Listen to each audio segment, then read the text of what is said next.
भावी सूर्यवंशी राजकुल की सभी देवात्माओं को मधुबन प्यारे घर की यादगार स्वीकार हो, स्वीकार हो, स्वीकार हो। ओम शांति। थैंक यू दीदी जी। अभी हम सबसे पहले आत्मस्मृति में बैठेंगे, अपने भ्रिकुटी सिंहासन पर विराजमान होंगे और जिन सर्व शक्तियों के ऊपर चर्चा हम सभी करने जा रहे हैं,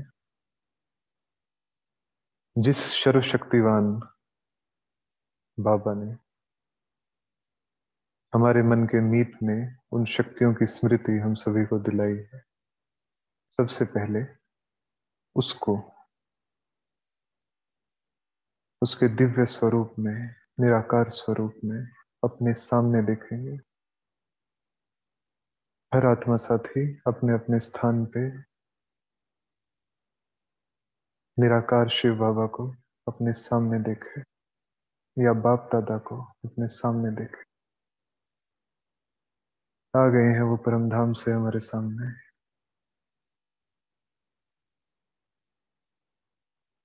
और जैसे ही बाबा की किरणें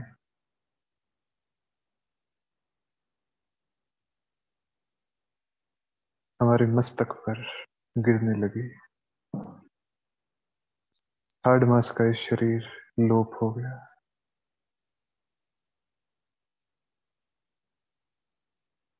केवल ज्योति बिंदु आत्मा और सामने स्वयं परमात्मा, और उनसे निरंतर प्रवाहित होती शक्तियां।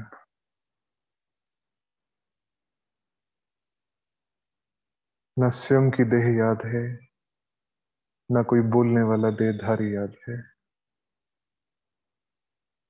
ये संवाद मुझ आत्मा और मेरे सामने उपस्थित निराकार शिव बाबा,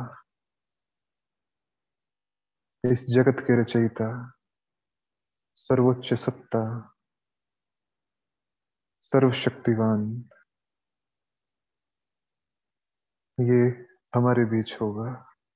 कोई देहधारी याद नहीं, न स्वयं की देह न किसी और की, केवल बाबा और मैं आत्मा। इसी स्मृति में हम सभी चर्चा करेंगे। निरंतर बाबा को देखते रहना है बुद्धि से।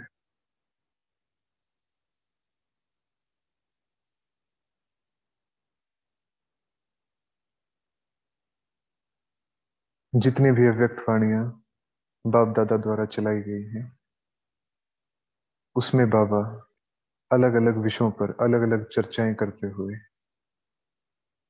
बार बार जिस चीज को आधार के रूप में पेश करते हैं, जिस एक अभ्यास को हर स्थिति में सम्मिलित करने का डायरेक्शन देते हैं, जो हमारे ब्राह्मण जीवन का लक्ष्य है, सूर्यवंशी राजकुल की स्थापना, सृष्टि का परिवर्तन और आदि सनातन देवी देवता धर्म की स्थापना।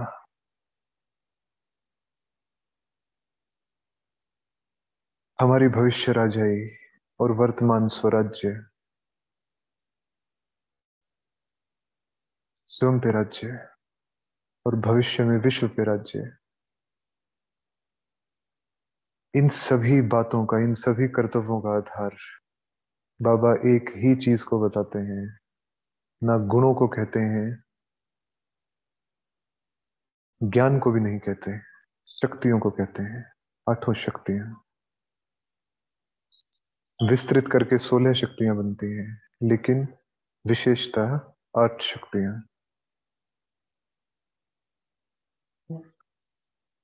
परमात्म महावाक्य है, जिस समय बाबा शब्द उच्चारा गया, किसी भी आत्मा ने मन से बाबा कहा, उसी समय सर्व शक्तियों का खजाना, उसी समय सर्व शक्तियों का खजाना हर आत्मा को जन्म सिद्ध अधिकार के रूप में प्राप्त हो गया।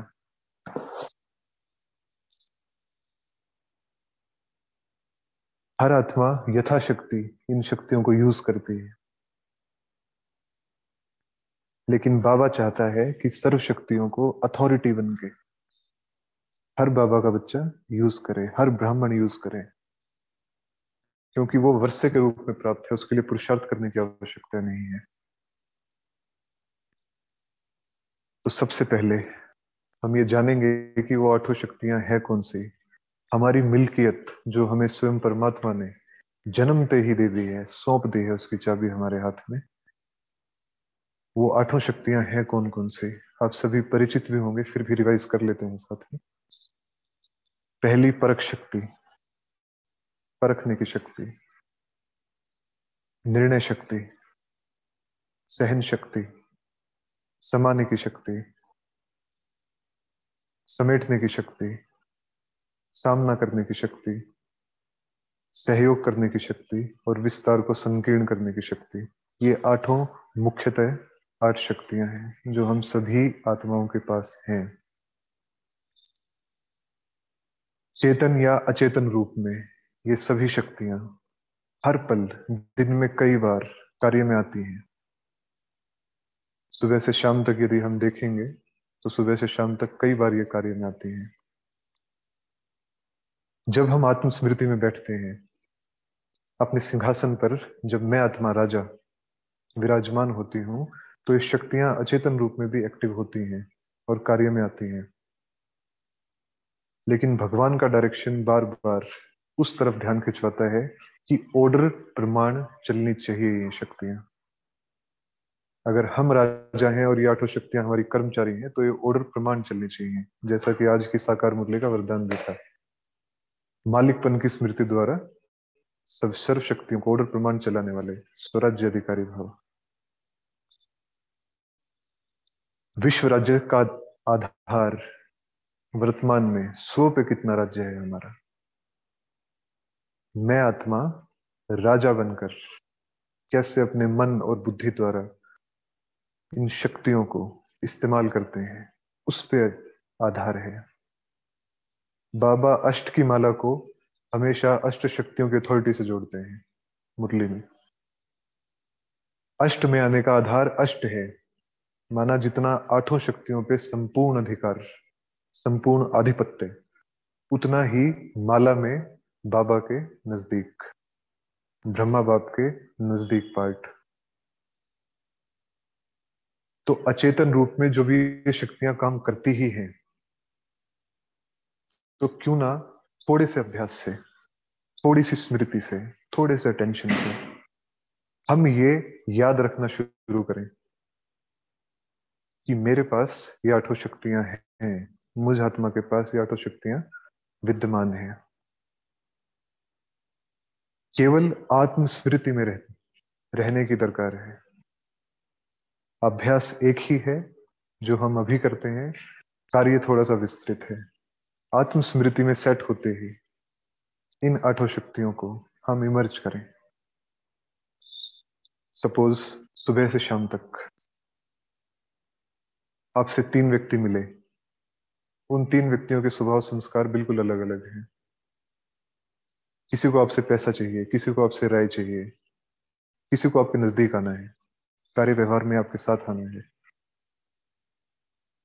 सबसे पहली चीज जो इन 3 व्यक्तियों के सामने, सबसे पहली शक्ति जो कार्य में आएगी, वो आएगी परखने की शक्ति। इनकी मंशा क्या है, इनके स्वभाव संस्कार क्या है, किस भाव के साथ आपसे संपर्क में आ रही हैं आत्माएं। सबसे पहले परखने की शक्ति काम में आएगी। जब परख लिया, परखने के बाद यथार्थ निर्णय करने की शक्ति काम में आएगी।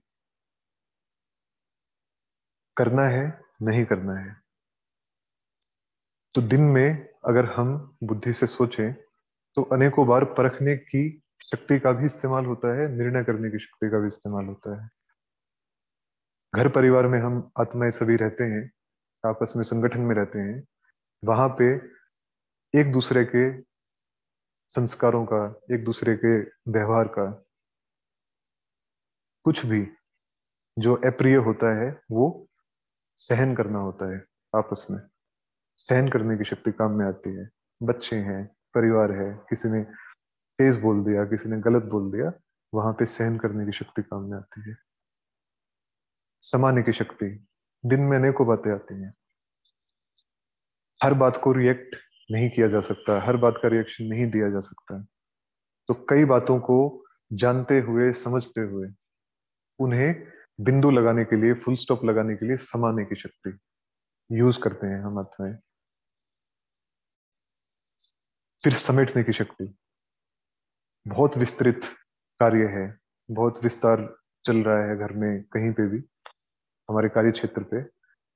लेकिन मेडिटेशन का समय हो गया, हमें योग करना है, या उस विस्तार से हमारा सर भारी हो गया, हमें वहां से खुद को समेटना है, तो समेटने की शक्ति कार्य में आएगी। इस सेकंड में समेट के और बिंदु रूप में स्थित।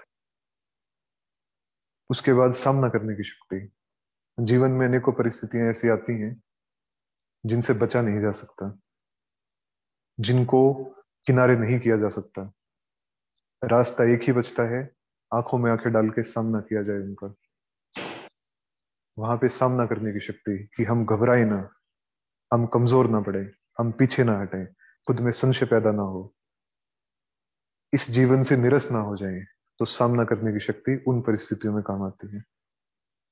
सहयोग शक्ति, हमारा लौकिक परिवार हो या अलौकिक परिवार हो, हर आत्मा को सहयोग की जरूरत किसी ना किसी मोड़ पर पड़ती ही है। कई आत्माएं इतनी शक्तिशाली होती हैं कि वो सीधा परमात्मा से ही सहयोग लेती हैं और किसी से नहीं लेती। लेकिन मेजोरिटी जो हमारा परिवार है, और बाबा ने भी यही डायरेक्शन दिया हुआ है, सहयोग देकर, उंगली लगाकर एक दूसरे को हमेशा आगे बढ़ाना।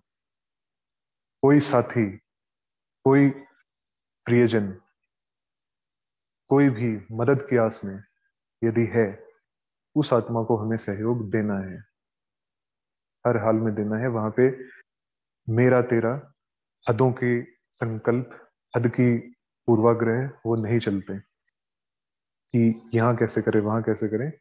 उन चीजों से ऊपर उठ के उस आत्मा तक अपना हाथ पहुंचाना बाबा की तरफ से, वहां पे सहयोग करने की शक्ति काम में आती है। सारे बंधनों को तोड़ते हुए उसको वो सहयोग देना जिसकी उसको अभी जरूरत है, चाहे वो हमारे लिए कितना भी मुश्किल है। सहयोग करने की शक्ति। अंत में विस्तार को संकीर्ण करने की शक्ति। संकल्पों का विस्तार है, संबंधों का विस्तार है, संस्कारों का विस्तार है, सेवाओं का विस्तार है, वैरायटी ड्रामा की सीन्स का विस्तार है। इस विस्तार को इसके बीच में रहते हुए, देखते हुए,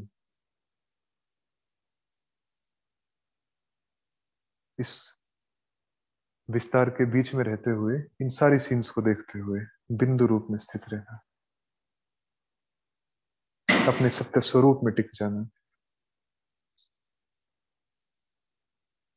अभी 1 मिनट के लिए हम फिर से भ्रुकुटी सिंहासन पर खुद को देखेंगे, जगमगाती हुई मणि।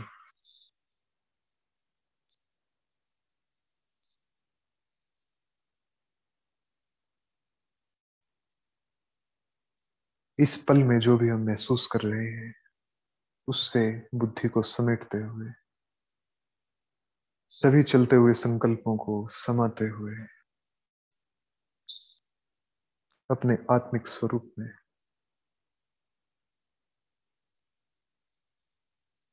बाबा सामने, परम ज्योति जगमगा रही है, और शक्तियां मुझ आत्मा में निरंतर प्रवाहित हो रही है।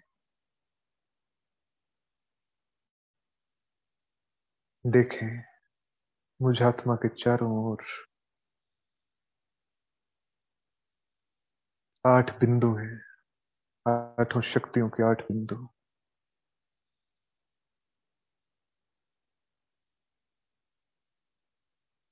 बाबा की शक्ति स्वरूप किरणों से ये 8 बिंदु चार्ज हो रहे हैं, इनमें ऊर्जा प्रवाहित हो रही है मुझ आत्मा से।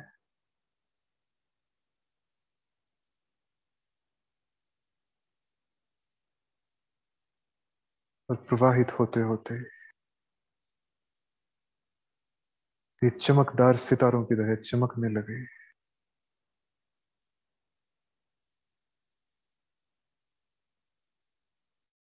ये मुझ आत्मा की 8 शक्तियां हैं। जो एक कवच के रूप में हर पल मेरे चारों ओर सुरक्षा का घेरा बनाए रखती है।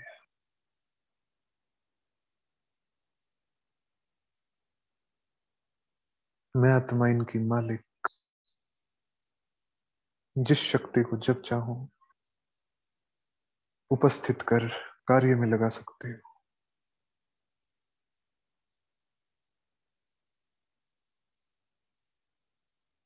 महसूस करें मालिकपन की अथॉरिटी को, स्वराज्य की अथॉरिटी को, स्वयं के राजा।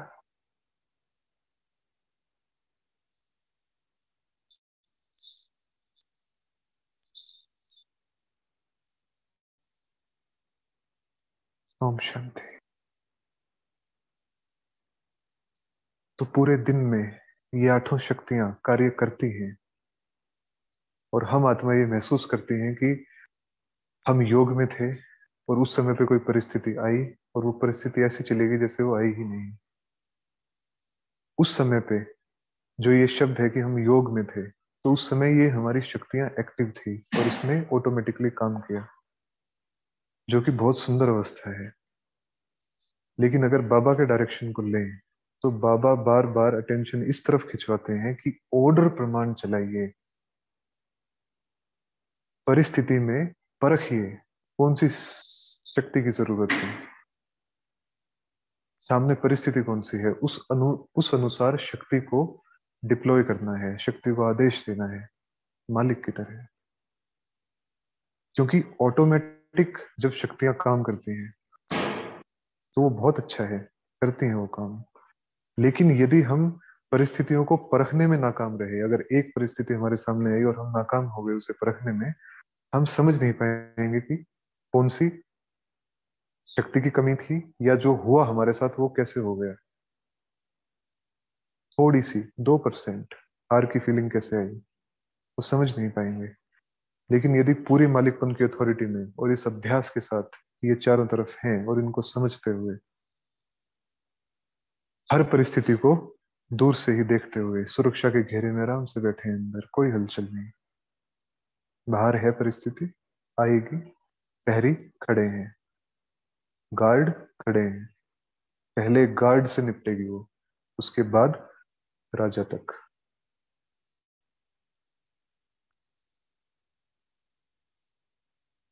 तो जैसे हमने अभी आत्मस्मृति का अभ्यास किया, इस अभ्यास का तात्पर्य इतना है कि हम चलते फिरते, उठते बैठते, कोई भी कार्य करते, ये चेतना डेवलप करें खुद में कि मेरे चारों तरफ शक्तियों का एक घेरा है जिसमें कि ऊर्जा प्रवाहित हो रही है, आठों शक्तियों की, मुझ आत्मा की। और ये घेरा इतना पावरफुल है, ये ऑरा इतना पावरफुल है कि इसको भेद पाना असंभव है। इसके अंदर कोई नकारात्मक शक्ति, कोई नेगेटिव एनर्जी, कोई इंफीरियर वाइब्रेशन नहीं आ सकता। यदि आएगा तो आते ही जैसे अलार्म बजता है ऐसे ही हमें पता चल जाएगा कि कुछ है, अलर्ट हो जाएंगे। तो हमेशा शक्तियों की चेतना, रणभूमि में खड़ा हुआ योद्धा या महारथी तब तक ही महारथी है जब तक वो अपनी शक्तियों को स्मृति में लेकर उनके भान में है, मालिकपन की अवस्था में है, एक राजा की तरह सोच रहा है। जैसे ही कहीं से ऐसा वार हुआ कि वो यही भूल जाए कि उसकी शक्तियां हैं, उसके पास इतनी बड़ी सेना है, उसके पास उसकी सेना की विशेषताएं क्या हैं, तो वो महारथी तुरंत प्यादे समान बन जाता है। तो शक्तियों से विस्मृत महारथी प्यादे समान ही होता है। अगर हम थोड़ा सा गहराई से सोचें, बाबा ने हम बच्चों को, जब भी हमें बाबा का परिचय मिला इस ब्राह्मण जीवन की शुरुआत में, क्या ऐसा हुआ कि जो पहले नहीं था और अब है, तो हम ये पाएंगे बाबा ने हमें स्मृति दिलाई कि आप हैं कौन। कौन सी हस्ती हैं आप, क्या आपका पार्ट है, कौन सा कर्तव्य है आपका, धरती पे आए क्यों हैं आप। ये स्मृतियां दिलाई बाबा ने। हमें कर्तव्य याद आया, हमें समय की पहचान मिली, खुद का पार्ट क्लियर हुआ, स्पष्ट हुआ। ये सब होने के बाद उस कर्तव्य को करने का जो आधार है, फिर उसकी स्मृति दिलाई कि तुम मास्टर सर्वशक्तिवान हो, सर्व शक्तियों के सागर हो। 1983 की एक मुरली है जिसमें बाबा ने मास्टर भी हटा दिया। मास्टर सर्व शक्तियों के सागर नहीं, बाबा ने कहा अगर बाप सागर है तो बच्चे सागर क्यों नहीं, आप भी सागर हैं। तो ये स्मृतियां स्वयं परमात्मा ने, सर्वशक्तिवान ने दिलाई। जो शक्तियां मेरी हैं वो हमने विल कर दी आपको, वसीयत के रूप में आपके पास रखी हैं वो। लेकिन उन्हें इमर्ज करके, एक्टिवेट करके इस्तेमाल करने का अभ्यास वो तो हमें ही करना होगा। इस संसार की सबसे नायाब तलवार हमारे हाथ में है। वो तलवार इतनी नायाब है, इतनी विशेष है कि उसकी काट किसी के पास नहीं है। भले ही स्वयं रावण सामने खड़ा हो, उसके पास भी उसकी काट नहीं है। लेकिन यदि हमें वो तलवार चलानी ही ना आए, यदि हमें उस तलवार का अभ्यास ही ना हो, यदि हमें उस शस्त्र का यथार्थ ज्ञान और उसे इस्तेमाल करने की समझ ना हो, तो वो शस्त्र किसी काम का नहीं है। तो ऐसा ही हमारी अष्ट शक्तियों के साथ है। हम अनेकों प्रकार के पुरुषार्थ करते हैं, बहुत शिद्दत से करते हैं, बहुत लगन से करते हैं। लेकिन यदि हम शक्तियों का पुरुषार्थ कुछ समय के लिए ही केवल इतना करें कि स्मृति में रहे हमारी कि हाँ है मेरे पास, मुझे दी गई है, मुझे विल के रूप में मिली है, ये मेरी मिल्कियत है। जैसे संसार में यदि किसी के पास बहुत प्रॉपर्टी होती है तो दो चीजों का भान संसार में बहुत रहता है, संबंध का और संपत्ति का। हमारे इससे संबंध है, हमारे उससे संबंध है, हमारी इतनी संपत्ति है। संबंध तो बाबा से जुट गया, लेकिन संपत्ति भी तो उससे मिली है हमें। वो संपत्ति हम हमेशा स्मृति में रखें, याद रहे वो हमें। उसकी चाबी हमें दी है बाबा ने, अपने खजानों की चाबी हमें दी है। तो ये सर्व शक्तियां मुख्य खजाना है जो परमात्मा से हमें विशेषाधिकार प्राप्त है कि आप इनको मालिक बन के चलाओ। बस शर्त यही है कि इन आठों शक्तियों से बड़ी शक्ति इस पूरे ब्रह्मांड में कोई नहीं है। इन्हीं के आधार पे, इन्हीं का सागर होते हुए परमात्मा का टाइटल है सर्वशक्तिवान, और हम आत्माओं का टाइटल है मास्टर सर्वशक्तिवान, सर्व शक्तियों के सागर। इनसे ऊंची, इनसे कारगर और इनसे ज्यादा मारक कोई शक्ति नहीं है इस संसार में। ये संहार भी करती हैं, ये शीतल भी करती हैं। अनेकों स्वरूप हैं इनके जो कि अभ्यास के दौरान हम समझ पाते हैं। स्वयं के लिए भी कार्य करती हैं, दूसरों के लिए भी कार्य करती हैं, साथी आत्माओं के लिए भी, और फिर विश्व के लिए कार्य करती हैं। माया रावण का गला ऐसे ही नहीं कटता, इन शक्तियों के आधार से कटता है। और जब अनेकों ब्राह्मण जिनकी आठों शक्तियां इमर्ज हैं, जब वो कंबाइंड एक संगठन के रूप में कार्य करती हैं, तब जाके इस संसार की नकारात्मकता समाप्त होती है और युग परिवर्तन होता है और सूर्यवंशी राजकुल की स्थापना होती है, जिसकी सर्वोच्च गद्दी हमारी है। तो सबसे पहली स्मृति संबंध की, बाबा से हमारा संबंध, उसकी स्मृति पक्की है, 24 घंटे बाबा याद रहता है। दूसरी स्मृति संपत्ति की, उससे मिला क्या है। तीसरी, उसको चलाना कैसे है। और चौथी, ये तो वर्तमान की होगी, लेकिन जैसा कि आजकल एक सीरीज चल रही है संगम से सूर्यवंश की ओर, तो इन ये तीनों चीजें संगम से संबंधित हैं। चौथी चीज भविष्य राज्य पद, भविष्य राज्य अधिकार, वो भी हमें याद रखना है, क्योंकि इन आठों शक्तियों के आधार से ही वहां पे हमारा राज्य भाग्य तय होता है। तो वो जो दुनिया आएगी, वो जो दुनिया लाई जाएगी, वो लाएंगे भी हम और उस वहां के मालिक भी हम हैं। तो इन सभी स्मृतियों को हम पक्का करें, अपने जहन में ये फिट कर लें कि वो मैं ही हूं। जिसको ये संबंध भी मिला है, ये संपत्ति भी मिली है, इसे चलाने का समझ भी मिली है, और भविष्य में जब राज्याभिषेक होगा तो वो भी हमारा ही होगा और सर्वोच्च गद्दी का होगा। साधारण राजा नहीं, साधारण राजा नहीं, चक्रवर्ती सम्राट, राजाओं के राजा। हम नहीं कह रहे, बाबा ही कहते हैं, राजाओं का राजा बनाते हैं। और सम्राट महाराजाओं का भी राजा। तो हम अपने जहन में ये उतार लें कि वो हम ही हैं, उसे स्वीकार कर लें, वो हम ही हैं। ठीक है, कर्तव्य करना पड़ेगा, बुद्धि की विशालता को बढ़ाना पड़ेगा, शक्तियों पे आधिपत्य स्थापित करना पड़ेगा। करेंगे, यही पुरुषार्थ है जो हमने करना है। तो विस्तार बहुत है शक्तियों का, और इसके बारे में काफी कुछ बोला जा सकता है, लेकिन हमें ऐसा लगता है कि जितना प्राथमिक दौर में कहना चाहिए था उतना कहा जा चुका है। इस सारी चर्चा के आधार पे अगर किसी आत्मा साथी का कोई प्रश्न है, कोई किसी के मन में कोई बात है शक्तियों से संबंधित, इनके इस्तेमाल से संबंधित, तो वो पूछ सकते हैं।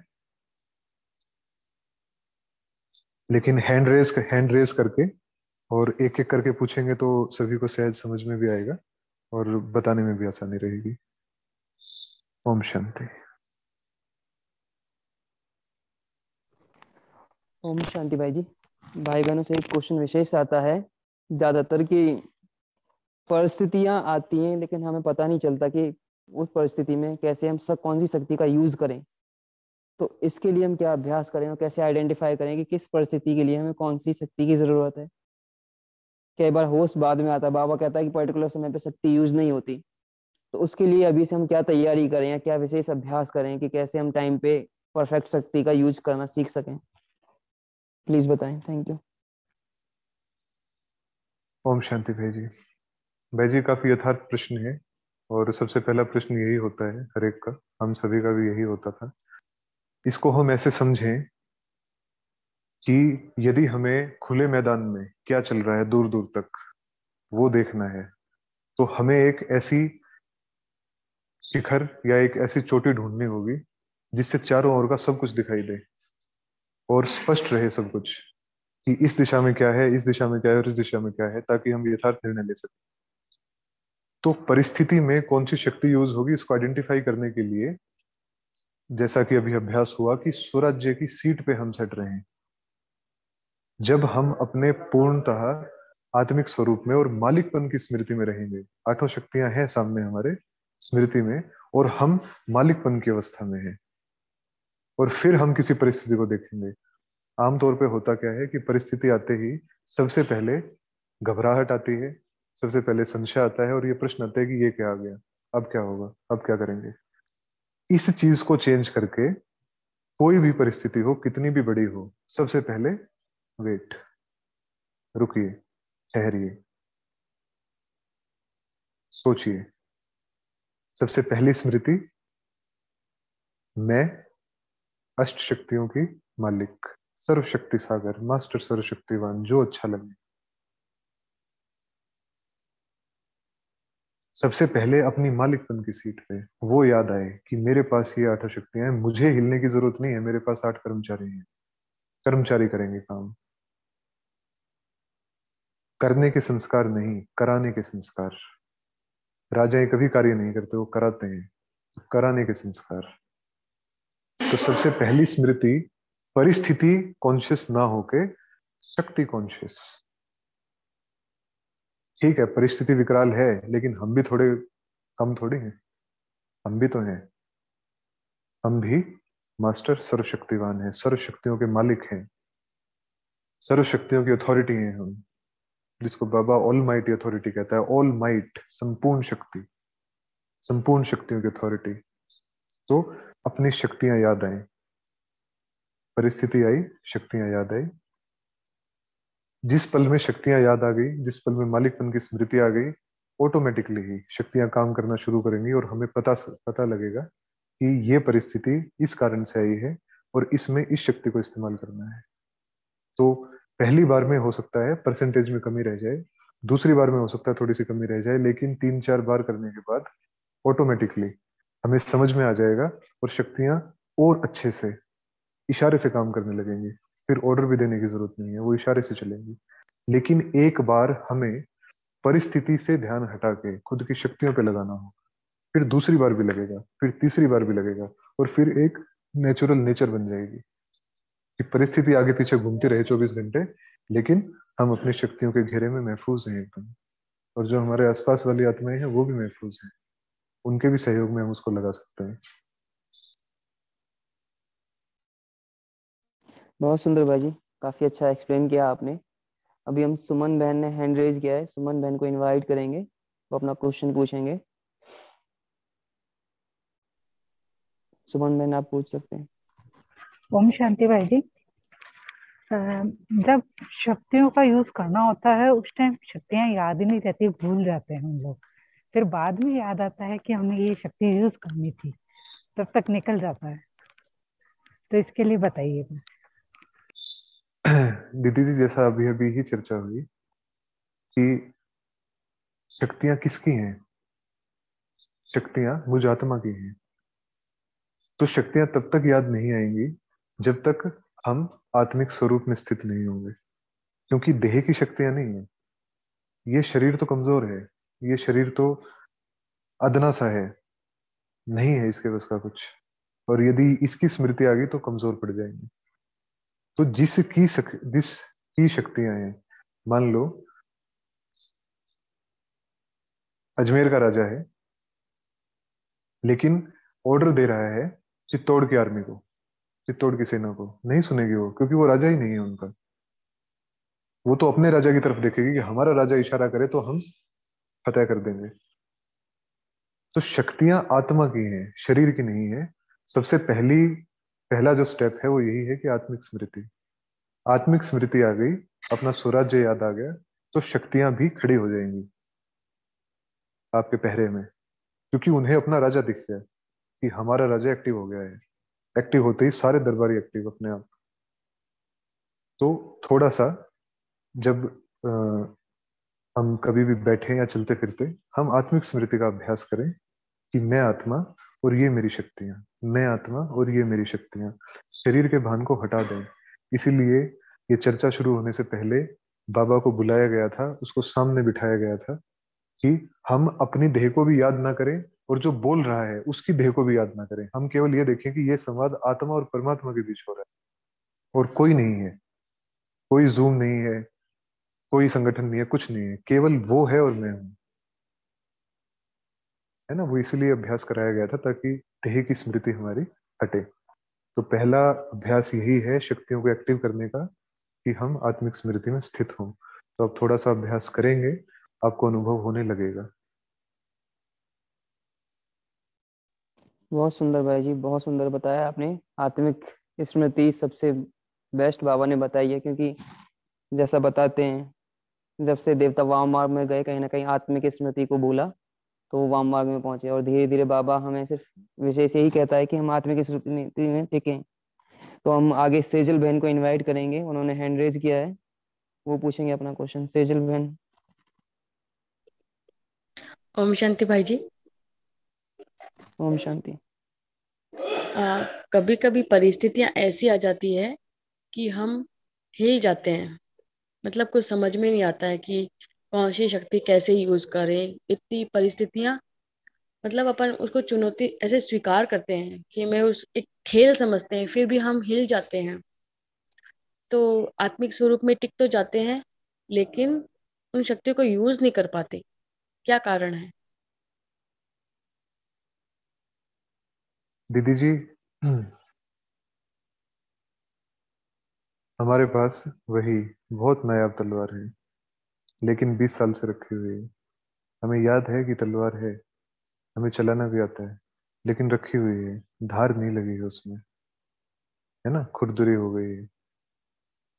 दूसरा, कलाई को, उस तलवार को उठाने की प्रैक्टिस छूट गई है, अब वो उठाना भारी लगता है। तो भले ही परिस्थितियां हों या ना हो, हम एक आदत बनाए कि जैसे हमारे पास कोई भी हथियार होता है या कोई भी अस्त्र शस्त्र होता है, भले ही युद्ध ना हो, भले ही उसकी जरूरत ना हो, लेकिन जरा उसको हाथ में लेके उसकी फीलिंग ले लें, घुमा लें उसको थोड़ा सा। जितना उसको घुमाएंगे उतना ही वो अभ्यास बना रहेगा। तो जिस दिन युद्ध होगा उस दिन हमें ऐसा नहीं लगेगा कि अब क्या करें, अभ्यास तो छूट गया है। ऐसी परिस्थिति में हम अलर्ट हैं, हम तैयार हैं, हमें स्मृति लानी नहीं पड़ेगी, ऑटोमेटिकली है, इमर्ज है वो। और उस इमर्ज अवस्था में कोई भी परिस्थिति आती है, कोई भी हमला होता है, तो हम उसका सामना करने के लिए हमेशा तैयार हैं।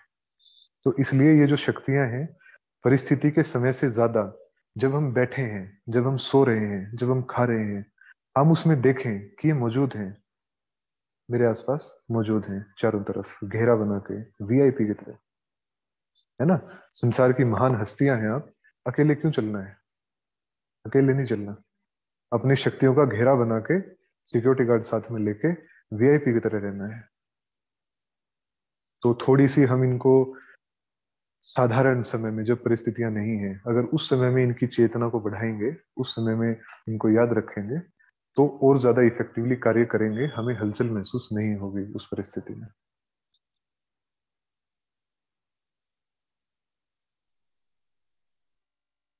बहुत बहुत सुंदर भाई जी।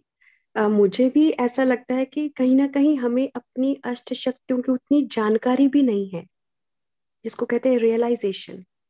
मुझे लगता है रियलाइजेशन का, जैसे आप बार बार बता रहे हैं, उसका अभ्यास यदि हम लोग करेंगे तो फिर सहज ही इनका प्रयोग हमें आ जाएगा। तो जी, आगे, हाँ जी, तो आगे इसमें हमारी, दीदी हम एक चीज कहना चाहेंगे, क्योंकि प्रश्न भी आ सकता है जी कि जी एकदम से कैसे होगा। तो जी जी, इसमें स्टेप्स स्टेप्स होते हैं जो हम आत्माओं ने भी जब प्रैक्टिकली अप्लाई किया, तो ये स्टेप्स उसमें हमें समझ में आए। तो पहला स्टेप है इसका कॉन्शियसनेस डेवलप करना, एक चेतना डेवलप करना, स्मृति डेवलप करना कि है मेरे पास। ठीक है, यस, अभी कार्य स्मृति। में नहीं लगा रहे हैं, हम उनको कार्य में नहीं लगा रहे हैं, लेकिन स्मृति आ गई हमें कि है। तो अष्ट बिल्कुल बिल्कुल। शक्तियों की ताकत और इस स्मृति की ताकत इतनी है कि अगर हमें कुछ भी समझ में ना आए, लेकिन ये स्मृति आ गई परिस्थिति के समय पे कि मैं बहुत शक्तिशाली हूँ, मेरे पास ये आठों शक्तियां हैं, यस ये यस, स्मृति ही वायुमंडल को लाइट कर देगी। ये स्मृति ही हमें 60% 70% विजयी बना देगी उस परिस्थिति के ऊपर, क्योंकि हमें ध्यान आ बिल्कुल। गया अपने अस्त्र शस्त्रों का। तो अगर यस, हम डंडा उठाते हैं तो सामने वाला भी सोचता है कि करें या ना करें, नजदीक जाए या ना जाए। भले ही हमें चलाना नहीं आता, लेकिन डर जाएगा, वो रुक जाएगा, परिस्थिति हल्की हो जाएगी। तो पहला राइट। कॉन्शियसनेस, दूसरा एप्लीकेशन, कि फिर इसको अप्लाई करना है हमें। कॉन्शियसनेस तो हो गई हमारी, चेतना रहने राइट। लगी हमें, अब इनको डिप्लॉय करना है कि फलानी शक्ति आप कार्य में आइए, फलानी शक्ति आप कार्य में आइए, इस प्रकार यस से एप्लीकेशन। और थर्ड है मास्टरी, फिर इनके ऊपर संपूर्ण आधिपत्य, कि अगर हम निद्रा की अवस्था में भी हैं और उस समय में भी यदि कोई नेगेटिव एनर्जी हमारे ओरा में एंटर होने का प्रयास करती है, तो भी ये अष्ट शक्तियां एक्टिव हैं उस समय पे, और वहां पे सामना करने की शक्ति ऑटोमेटिकली एक्टिव है और कार्य कर रही है अपना। हमें महसूस हो रहा है कि कुछ है, जी लेकिन सामना करने की शक्ति एक्टिव है। तो वो राजा को कोई तकलीफ किसी भी प्रकार की नहीं होने देगी, अपने आप ही संभाल लेगी। तो वो जी मास्टरी। तो तीन जी, तीन लेवल्स हैं दीदी जो अभी तक समझ में आए। Right right. एक्चुअली भाई जी, मुझे लगता है विस्मृति के कारण ही हलचल पैदा होती है। जैसे हम बॉडी कॉन्शियसनेस में आते हैं तो हम हिलने लग पड़ते हैं। तो जब भी हलचल कहीं पर हो रही है तो मुझे ऐसा लगता है कि वो विस्मृति ही है ना, आत्मिक स्मृति कम होने की वजह से ही हलचल एक्चुअली हो रही है। और फिर यदि हमें आत्मिक स्मृति भी रहे और अष्ट शक्तियों का, जैसे आपने कहा, इस तरह से प्रयोग भी करना आ जाए, तो फिर तो विजयी रत्न हम ही है ना। जी, तो आगे हम लोग जी, अभी मैं बुलाऊंगी गीता अरोरा बहन जी, है ना वो। हाँ जी, हाँ जी सिस्टर, आप गीता बहन, आप पूछ सकते हैं अपना प्रश्न। जी। उन्होंने ओम हाथ, शांति भाई। ओम शांति भाई जी। ओम शांति दीदी। हाँ जी, भाई जी, मेरा प्रश्न ये है कि आत्मिक स्मृति रहती तो है, बट जैसे हम जॉब में हैं, पूरा दिन वहां भी हमें काम करना होता है, तो वो उसी काम में ही हम बिजी हो जाते हैं। बीच बीच में याद आता है कि बाबा को याद करना है, या आत्मिक स्मृति का रहता है, बट वो पूरा दिन कंटिन्यू रहे, उस चीज के लिए क्या करना चाहिए? और शक्तियों का भी, जैसे मैंने कि हम मास्टर सर्वशक्तिवान के नशे में रहें, या फिर जो आठों शक्तियां एक एक शक्ति को आह्वान करें, मतलब एक एक शक्ति को अपनी प्रैक्टिस करें, या ओनली मास्टर सर्वशक्तिवान में ही रहें, किससे सही ज्यादा रहेगा? दीदी जी, मास्टर सर्वशक्तिवान तो गद्दी है, हाँ मतलब जी। ये गद्दी का टाइटल है जिसपे आत्मा अगर विराजमान है तो हाँ सभी जी। शक्तियां ऑर्डर में चलेंगी। और हाँ लेकिन उनके ऑर्डर में चलने के लिए एक एक अच्छा। शक्ति का इंडिविजुअल अभ्यास कुछ समय का जरूरी होता है, ताकि उसकी कार्य प्रणाली हम समझ सकें। फॉर एग्जाम्पल कि आपके सामने कोई बहुत ज्यादा क्रोध से ललायित आत्मा है, हाँ या जी। विकारों के वशीभूत कोई आत्मा है जो हाँ बहुत जी। ज्यादा विकराल रूप धारण किए हुए है। हाँ जी। तो उस समय में यदि आप सामना करने की शक्ति यूज करेंगे तो परिस्थिति बढ़ जाएगी। हाँ जी। तो ऐसे समय में हमें सहन शक्ति और समाने की शक्ति, ये कॉम्बो यूज करना पड़ेगा, दोनों शक्तियों का, एक से काम नहीं चलेगा। तो सहन शक्ति मैं भी ये इमर्ज पूछना होगी। चाह रही हूँ, मैं ये पूछना चाह रही हूँ कि परिस्थिति तो चलो मान लो किसी टाइम आएगी, बाकी पूरा दिन अभ्यास हम जो करें, तो एक एक जी। शक्ति को हम अभ्यास करें कि मेरे अंदर ये मतलब एक उसको बार अपने। एक बार हर एक शक्ति को इमर्ज कर लें अपने सामने, एक एक हाँ मिनट जी। के लिए। हाँ जी। 8 मिनट में हर एक शक्ति को इमर्ज कर लिया, फिर आप मास्टर सर्वशक्तिवान की सीट पे सेट हो जाइए। हाँ जी। ठीक है, मतलब ये अभ्यास डेली हमें करना ही, मतलब डेली डेली करना चाहिए ना। करना है दीदी। दीदी जी, हम सभी को ये बात समझने की जरूरत है कि ये जो परिवर्तन जिसके लिए भगवान धरती पे आया है, ये हाँ जी। परिवर्तन शक्तियों के बिना नहीं हो सकता। और शक्तियां ही आधार हैं। हर कर्तव्य का आधार ही शक्तियां हैं। उनके बिना सांस लेना भी असंभव हो जाएगा आने वाले समय में। हाँ जी। जी। और एक प्रश्न हो रहा है कि आजकल जो जैसे मैं अभ्यास कर रही हूँ, पहले मुझे फीलिंग इतनी नहीं आती थी कि जैसे योग में बैठते ही आजकल मेरी बॉडी जैसे बिल्कुल लाइट सा फील होने लग जाता है मुझे, कि पैरों से लेकर मेरे मतलब पूरा अभी ऊपर तक नहीं, कि हाफ पार्ट तक मुझे ऐसा लगता है कि मेरे बिल्कुल ऐसे मैं नम पड़ गई हूँ, कि मुझे एकदम फील ऐसा होता है कि बिल्कुल। तो ये क्या योग की ही स्थिति है, या फिर मुझे कुछ ऐसा लगता है कि नहीं? इस चीज में मुझे कंफ्यूजन है कि जब भी मैं योग, जैसे मैं अपने आप को याद दिलवाती हूँ कि मैं पवित्रता का सागर हूँ, मास्टर पवित्रता का सागर हूँ, तो एकदम मेरे पैर ऐसे हो जाते हैं, पैरों से लगते लगते ऊपर ऐसे बॉडी लाइट हो जाती है। तो वो जी क्या सिग्निफिकेंस है भैया उसका? दीदी जी, ये इसका जवाब आप ही के पास है। आप अपनी महसूसता बताइए उस समय की, कि आपको कैसा महसूस होता है। मतलब नंबनेस एक तो होता है कि पैर सो जाते हैं, एक होता है कि आपको भान नहीं रहता कि पैर हैं, है ना। दोनों चीजों में फर्क है। लाइटनेस में एक स्वीटनेस होती है, और नंबनेस में एक अनकंफर्टेबल फीलिंग होती है। तो आपकी फीलिंग क्या है? आपको क्या फीलिंग आती है उस समय? अच्छा लगता है आपको?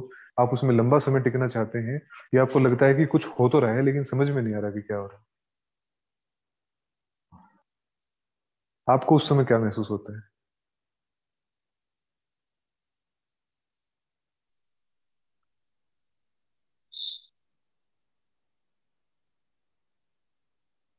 जी, बिल्कुल सही कहा भाई जी ने।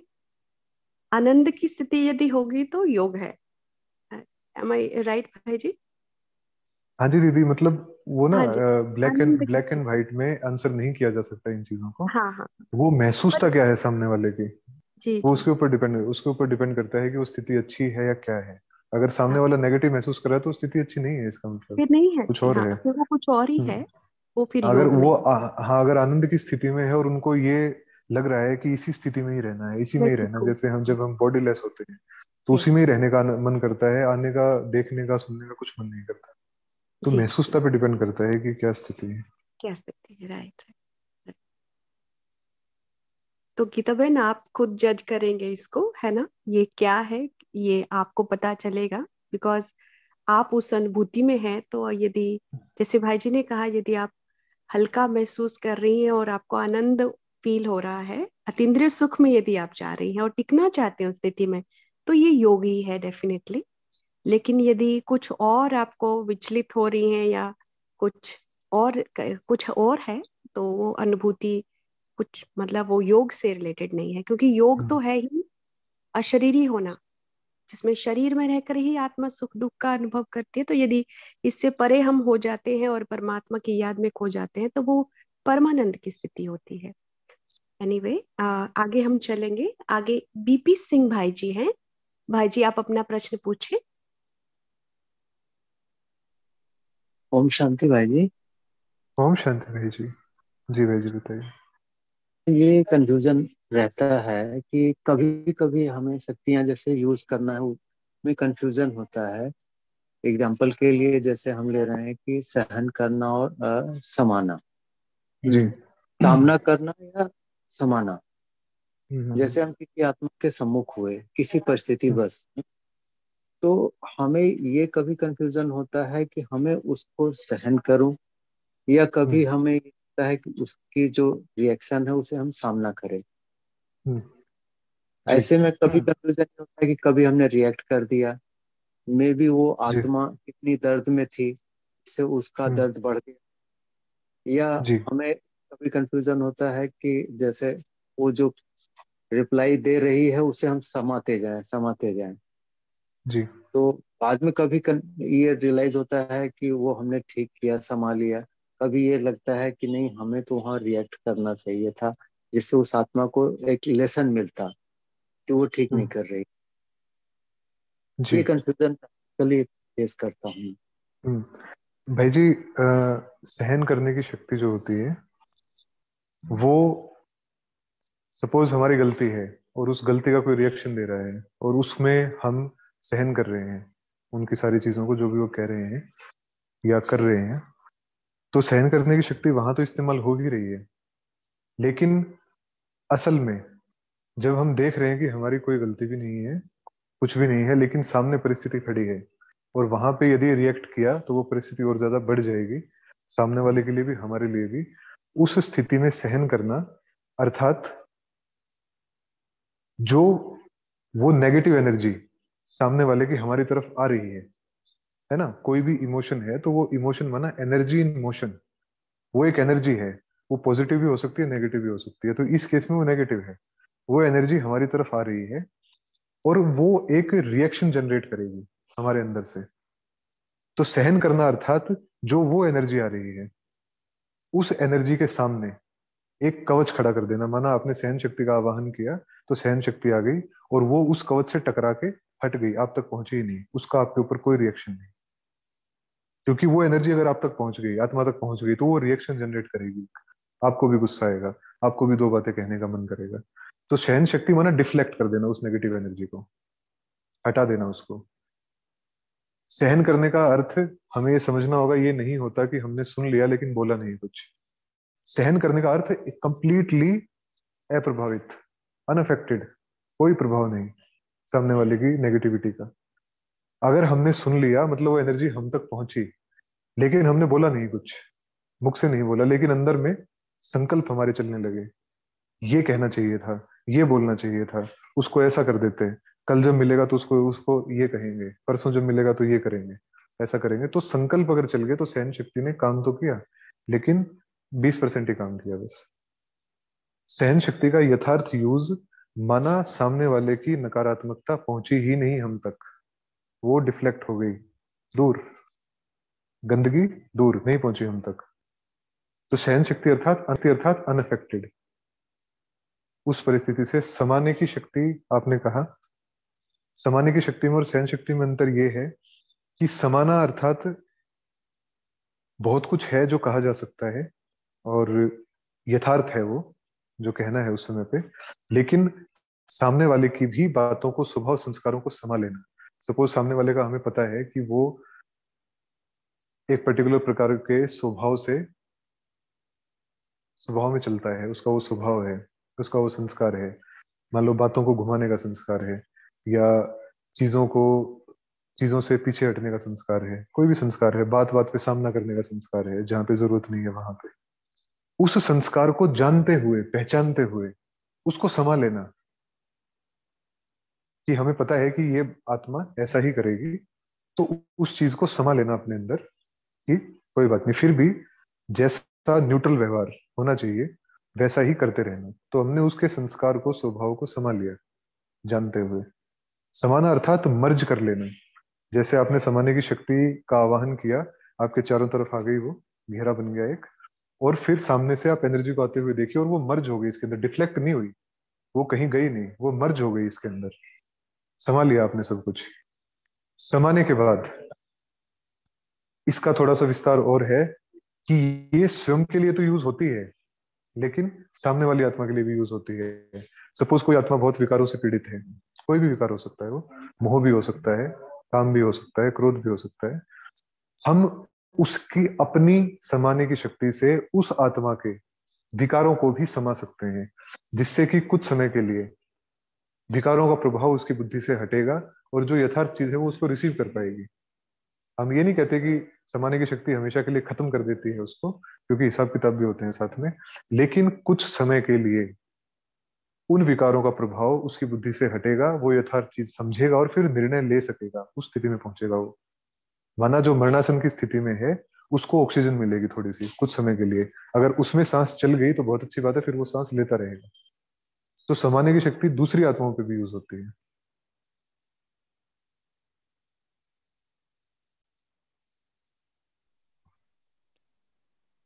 हम बहुत बहुत सुंदर एक्सप्लेनेशन आपने दी भाई जी। मुझे लगता है कि जो अष्ट शक्तियां हैं उनका गहन चिंतन भी करना जरूरी है, क्योंकि बहुत बार अ, किसी चीज का जो अज्ञान है ना, वो भी उसको चीज को यूज करने में हिंड्रेंस एक पैदा करता है।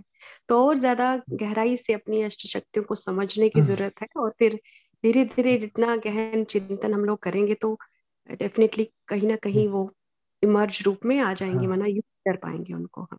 दीदी जी, इस मोड पे जी हम ये कहना चाहेंगे, एक बार दोबारा से याद दिलाना चाहेंगे सभी को कि चैट जी में या डिस्क्रिप्शन में या कहीं पे भी लिंक जी। शेयर कर दिया गया होगा संगम से सूर्यवंश की और ग्रुप का, हम्म जिसमें कि इन्हीं अष्ट शक्तियों के ऊपर कार्य होता है। उसी पे ही भाई बहनें जुड़ के अभ्यास करते हैं, अपना डेली का चार्ट देते हैं और चेकिंग करते हैं कि कौन सी शक्ति ने, जिस भी शक्ति का अभ्यास चल रहा है उसने कैसे काम किया। तो एक प्रैक्टिकल में, एक संगठन में इसका अभ्यास किया जाता है। तो अगर कोई भी भाई बहन वहां पे जुड़ना चाहता है तो उसका लिंक इसमें है, जुड़ सकता है। साथ ही एक अव्यक्त वाणी ग्रुप का भी लिंक होगा साथ में, जहाँ पे अव्यक्त वाणी चलती है ईयर वाइज। तो वहां पे भी हम्म अगर जुड़ के कोई वाणियों से लाभ लेना चाहे, और 10 मिनट का योग अभ्यास होता है उसके बाद शक्तियों से ही संबंधित, वाणी से संबंधित, तो वहां पे भी वो दोनों जगह पे जुड़ के पूरा लाभ ले सकते हैं। रेगुलर ये चलता है बाकायदा, पूरी व्यवस्था के साथ चलाया जाता है। तो वहां पे जिसका भी मन हो जुड़ के देखें, अगर अच्छा लगता है तो जुड़े रहें, नहीं तो कोई बात नहीं। तो वहां पे हम्म। कर सकते हैं, दोनों लिंक दे दिए गए होंगे चैट। जी जी। इसी अन्य इन्हीं अष्ट शक्तियों से रिलेटेड एक छोटा सा प्रश्न मेरा भी था, फिर लास्ट में चलिए पहले बहन का ही ले लेते हैं। हर्षदा बहन है। हर्षदा बहन आप उधर हैं? हाँ, आप अपना प्रश्न पूछिए सिस्टर। ओम ओम शांति भाई जी। हाँ जी, कहिए बहन। ओम शांति दीदी जी। जी दीदी। जी, मेरा ये प्रश्न है कि जब भी कोई परिस्थिति आती है तब हम आत्मिक स्वरूप में स्थित नहीं हो पाते। मतलब मेडिटेशन करते समय हमारा कंसंट्रेशन कम हो जाता है, मन विचलित हो जाता है, तब हम क्या कर सकते हैं? दीदी जी, सबसे पहले तो 10 लंबी गहरी सांसें ले सकते हैं उस स्थिति में, क्योंकि मन विचलित है और आत्मिक स्थिति तक पहुंचने में पहले थोड़ा रिलैक्स करना पड़ेगा। तो गहरी सांसें हम लें, हवा मुख से बाहर छोड़ें। छोड़ने के बाद जब थोड़ी सी रिलैक्सेशन आए शरीर के अंदर, फिर खुद को याद दिलाएं कि मैं ये हड्डियों का ढांचा नहीं हूँ, मैं ये हार्ड मांस का पुतला नहीं हूँ, इसको चलाने वाले हूँ। और चलाने वाली हूँ तो मेरे बैठने का स्थान कौन सा है?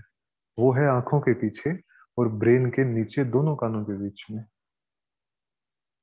जहाँ पे तिलक लगाया जाता है उसके बिल्कुल पीछे। फिर हम वहां पहुंचे, बुद्धि को वहां एकाग्र करें। एकाग्र करेंगे, 2 मिनट में ही एकदम से लाइटनेस आ जाएगी। और जब लाइटनेस आ जाएगी, थोड़ा सा चिंतन करेंगे, आत्मचिंतन खुद का, कि मैं कौन हूँ। पारलौकिक ऊर्जा ब्रेन द्वारा इस सारे शरीर को चलाने वाली, मन बुद्धि मेरी सूक्ष्म शक्तियां, विस्तृत ये मेरी 8 शक्तियां, मेरे 36 गुण, मेरे 7 ओरिजिनल नेचर। तो इस प्रकार से हम चिंतन करेंगे, ठहराव आ जाएगा स्थिति में। और ठहराव आने के बाद फिर हम अगर शक्तियों का इस्तेमाल करना चाहते हैं तो वो कर सकते हैं, सहज रीति हम कर पाएंगे। लेकिन हम हड़बड़ाहट की स्थिति में ना आए, हम स्टेप बाय स्टेप ले चीजों को, है ना। हम ये सोचें कि अभी मतलब आत्मा बन जाए हम अभी के अभी, नहीं हो पाता उस स्थिति में, उसके लिए लंबे काल का अभ्यास चाहिए, पल पल का, सेकंड सेकंड का अभ्यास चाहिए। तो अगर ऐसी कोई स्थिति आती है तो उसमें स्टेप बाय स्टेप ले हम इस प्रकार से, पहले शरीर शांत, फिर याद दिलाएं खुद को, फिर स्थित हो, अनुभव करें, महसूसता में आए, महसूसता में आने के बाद स्थिरता आ जाएगी अपने आप। ठीक है दीदी?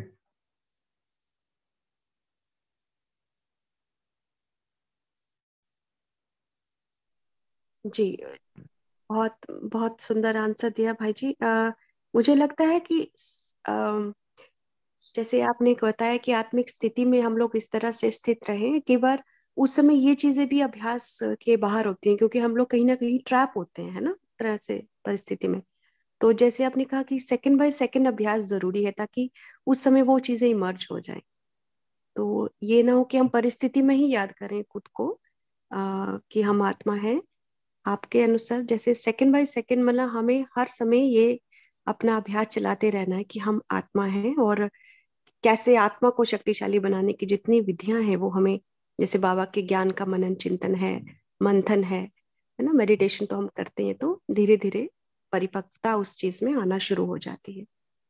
जी आ, दीदी जी, इसमें बेसिक बेसिक जी 2-3 चीजें ही होती हैं जो शुरुआत में हम कर सकते हैं जिससे कि अभ्यास जी से सहज हो जाएंगे। तो जी उसमें पहला यही है कि आत्मस्मृति में बार बार टिकना, अमृत वेले नुमा शाम की बजाय बार बार टिकना, जितनी बार हमें स्मृति आई उतनी बार टिकना, महसूस करना उसको कि मैं अलग हूँ और ये अलग है, ये शरीर अलग है, मैं आत्मा अलग हूँ।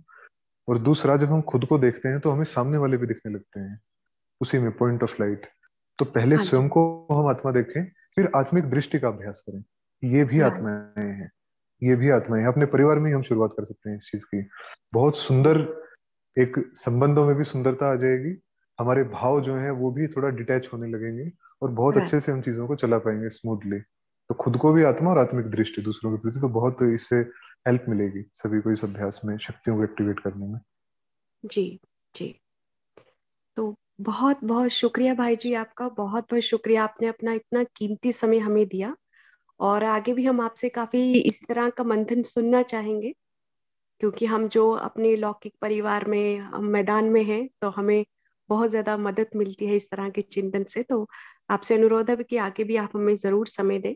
आप सभी दिव्य आत्माओं का भी बहुत बहुत शुक्रिया कि आपने इतना पेशेंटली सुना, और ये सिद्ध करता है कि आप तीव्र पुरुषार्थ की लाइन में हैं और जल्दी ही सूर्यवंश की ओर प्रस्थान करना चाहते हैं। तो बहुत बहुत शुक्रिया आप सबका इस सुंदर सत्र में पार्टिसिपेट करने के लिए।